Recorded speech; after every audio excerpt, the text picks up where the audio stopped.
Women have a 1 in 8 chance of getting breast cancer sometime in their life, and some of us have defied those odds twice. So has friend of the flying pig, Erin Gratsch. And even after running the Boston Marathon, many flying pigs, and every single queen bee half, it turns out this marathon was her toughest one yet.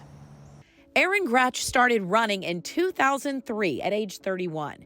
She fell in love with it, and by 2016, she had run more than 40 races. That's when her world changed. I had just ran the Boston Marathon, qualified in Boston for Boston. 2 weeks later, paced the flying pig. I was in the best shape of my life. I was 45 years old, and I was out shopping and saw a mobile mammography coach. I saw it, and I knew it had been a while since I had one, and I knew I was overdue. And the technologist came to the door and asked me if I had an appointment, and I said no. And she took me on, and everything just kind of spiraled from there. Erin had a mastectomy but never stopped running. She thought cancer was in the rearview mirror until July of 2022, when, after one of her long runs, she felt something was off. A breast self-exam revealed a lump. This time, it was stage 2 breast cancer, and it meant a year of chemo and radiation. Another marathon. You know, chemo is very tough on your body. But my doctors were like, you keep running, you know, because chemo affects your heart and your lungs. And if you're running and you were used to running before, it will only keep all of that at bay, is like destroying your heart and your lungs. You know, cancer can take everything else away from me, but it's not going to take running. That's something that I could still keep, that was normal to me, and still have that atmosphere that I just loved of being in a race.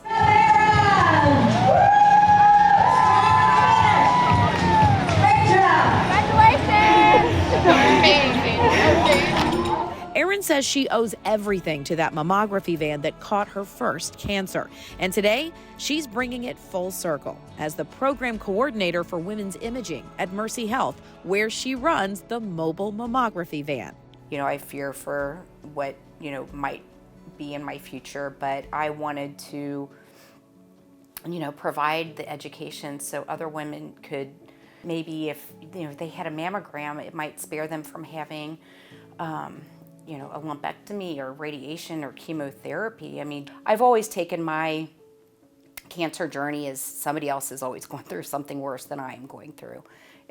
Somebody always has something worse than me. I mean, I have so much support and love, and it's made me appreciate everything that I have. So I want to spread that love and that education and save others. And I know when I come to work every day that I am making a difference and saving a life. So that gives me so much purpose.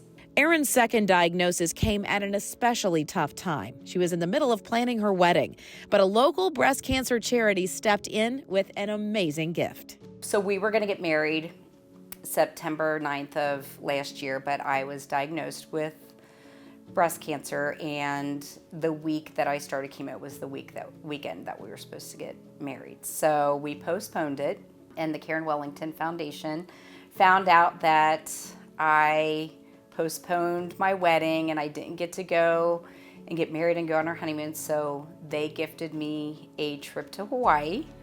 So next May, we are going to Hawaii and we're going to get married in Maui. So she'll miss the flying pig this May, but she will be back. Because if there's one thing we've learned about Erin, it's that she'll find a way to keep going, one step at a time. I don't have expectations on myself. I've learned to give myself grace, and my body's changed, and to accept that, because we can beat ourselves up so much. I'm excited about what I did in the past. I'm proud of it. I have all the medals to show it. But at the end of the day, crossing the finish line at the Queen Bee is just as important as crossing the finish line at Boston.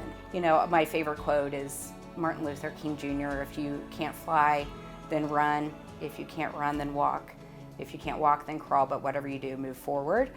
Cancer is not a sprint, it's a marathon. So I think as a marathon runner, I kind of broke it down into those stages, and it does help you cope without trying to run the whole marathon all at once, mentally, physically. I just hope that, what I can do is inspire others. Like, if you want to run, get out there and do it. If it's a walk, run. It doesn't matter how fast you are. It doesn't matter, You know, we all have a reason why we're out there on race day, and when you cross the finish line, nobody can take that away from you.